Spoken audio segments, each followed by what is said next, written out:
Regardons donc au calvaire où nous sommes crucifiés avec Christ, pour que celui qui est vivant nous communique l'esprit de foi. Cessant de regarder à nous-mêmes et de nous analyser, reposons-nous uniquement sur sa parole. Et nous recevons ainsi une foi enfantine. Alors, nous apprendrons à vivre par la foi au Fils de Dieu.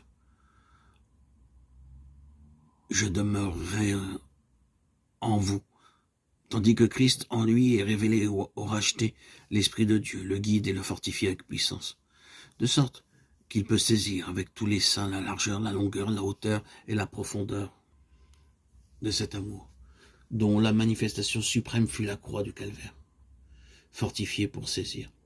Les forces humaines ne sauraient suffire ici, puisque c'est seulement par la communion aux souffrances de Christ que nous sommes initiés aux profondeurs de l'insondable amour. Une sympathie toute intellectuelle ne crée pas l'intimité qui s'établit généralement entre compagnons de route.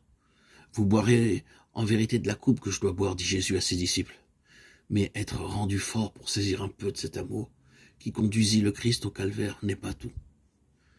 Il faut que nous en soyons remplis.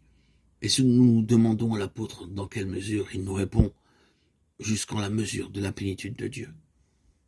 Ceci est au-dessus de nos forces, nous écrions-nous, sans doute, mais il peut faire infiniment plus que ce que nous demandons ou même pensons, car la pensée est impuissante en ce domaine.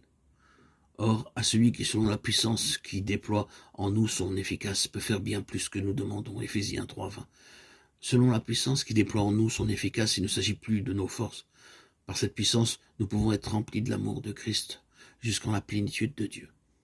Torrent d'amour, eau vive qui déborde, fleuve qu'on ne peut traverser, selon les paroles d'Ézéchiel, Ézéchiel 47:5.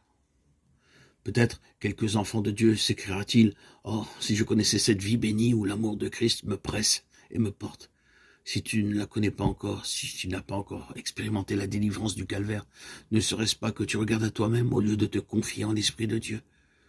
Donne-toi à lui maintenant sans réserve pour qu'il fasse en toi ce qui est au-dessus de tes forces. Abandonne-toi à lui pour qu'il t'unisse au Christ crucifié et te révèle ton Seigneur vivant. Es-tu prêt à le suivre sur le chemin de la croix?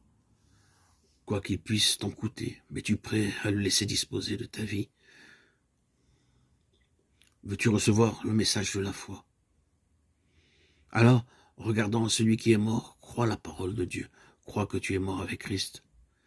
Et la sagesse éternelle, le mystère des siècles te seront révélés par l'Esprit éternel. Eau vive qui déborde, torrent d'amour, fleuve qu'on ne peut traverser. Ézéchiel 47:5.